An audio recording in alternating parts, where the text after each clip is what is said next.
¿Qué tan poderoso es el SCP-169? Fuerza.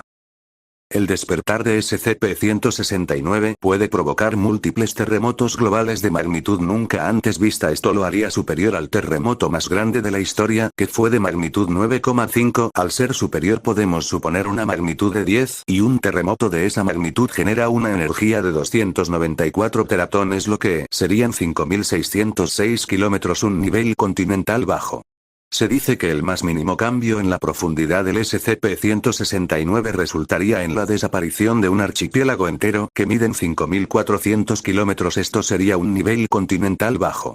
Se dice que el SCP-169 mide entre 2.000 a 8.000 kilómetros, tomando el valor máximo nos daría que por su solo tamaño tendría un nivel continental medio. Y su mejor hazaña es poder afectar las placas tectónicas, siendo que la placa tectónica más grande del mundo es la del Pacífico, que tiene un tamaño de 103.300.000 kilómetros cuadrados, lo que serían 11.468 kilómetros de diámetro, un nivel continental medio. Velocidad. Puede moverse a la misma velocidad de un meteorito, que van a 70 kilómetros por segundo, lo que sería un Mach 204, un nivel masivamente hipersónico. Se dice que el SCP-169 mide entre 2.000 a 8.000 kilómetros, tomando el valor máximo nos daría que por su solo tamaño tendría un nivel relativista del 2% de la velocidad de la luz. Y su mejor hazaña es poder viajar entre estrellas en poco tiempo, y la distancia entre estrellas es de 5 años luz. Suponiendo que se tarde 5 minutos, el SCP-169 tendría una velocidad de 525.969 veces la luz, un nivel FTL bajo. Resistencia. Se dice que el impacto de un meteorito apenas lo despertaría, y la velocidad de un meteorito es de 70 kilómetros por segundo, y pesan 61 toneladas, por lo que el impacto habría sido de 4.000 millones de newtons, lo que serían 479 kilotones, y el SCP-169, al resistirlo como si nada, sería 10 veces más resistente, 4 megatones, lo que serían 15 kilómetros, un nivel ciudad bajo. Pudo resistir una serie de cargas nucleares como si nada, y las bombas nucleares tienen una potencia de 1 megatón, y al ser varias, suponiendo que sean 5, tendría una potencia de 5 megatones, y el SCP-169, al resistirlo como si nada, sería 10 veces más resistente, 50 megatones, lo que serían 32,6 kilómetros, un nivel ciudad alto. Y estuvo en la muerte de varias estrellas, siendo que cuando una estrella muere, se convierte en una supernova que generan una energía de 100 foes, pero al resistirlo sería el doble de resistente, 200 foes, un nivel sistema solar. Durabilidad. Ha estado vagando por el espacio por mucho tiempo, aunque se ve que este aún requiere de descansar, por lo que llegaría a días. Inteligencia. Ha demostrado la capacidad de reflexionar sobre su propio pasado, y ha vivido desde la era precámbrica hace 570 millones de años.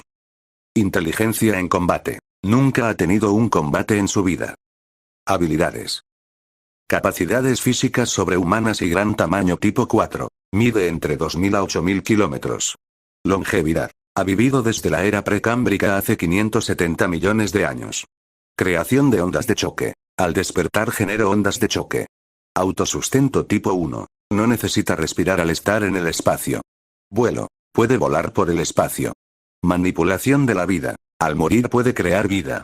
Resistencia a la radiación y resistencia a la manipulación del hielo. Puede estar en el espacio donde hay radiación y temperaturas muy bajas. Y resistencia térmica. Vivía en una estrella. Eso sería todo. Aquí les dejo su ficha de personaje. Bueno, pasando con la comparativa. Goku Jr. no tiene nada que hacer contra el SCP-169. Ghostface Billy Loomis. Más de lo mismo. Ghostface Stu Macher. Estaría muerto solo con la presencia del SCP-169. Pamela Voorhees. No hace falta explicarlo. SCP-966. Aunque por su invisibilidad el SCP-169 no podría atacarlo, tarde o temprano lo encontrara.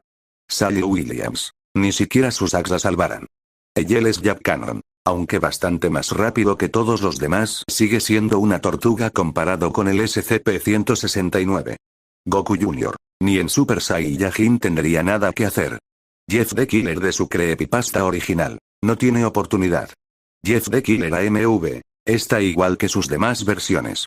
Homicidal Liu. Esta vez no tendrá tanta suerte de salir con vida. Clockwork Creepypasta. Estará muerta antes de darse cuenta. Geoff the Killer. Aunque bastante más resistente, eso no lo salvará. Jeff the Killer cronológico. Aunque bastante más rápido, sigue sin ser nada para el SCP-169. Eyles Jackin Cannon. Aunque por su inmortalidad podría aguantar un poco, tarde o temprano morirá. Iron Man Mark I. Si una caída ya destruyó su traje por completo, ¿qué no le haría el SCP-169?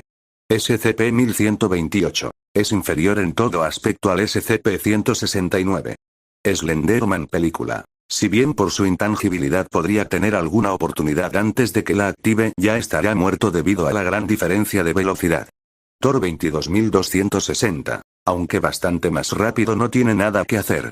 Hawkeye 199.999. Ni con todas sus flechas tendría manera de siquiera hacerle cosquillas al SCP-169. El loco Brian. No puede ni tocarlo. Hancock. Aunque por su vuelo podría escapar del rango del SCP-169, sigue siendo mucho más lento.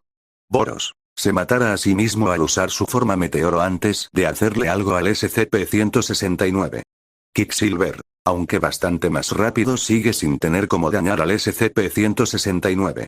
Metroman. Si bien es bastante más rápido, sigue sin tener cómo dañar al SCP-169.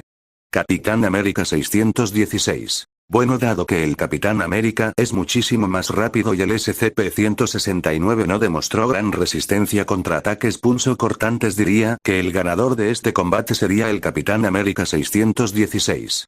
Con todo esto, el SCP-169 se queda en el top 18 de personajes analizados.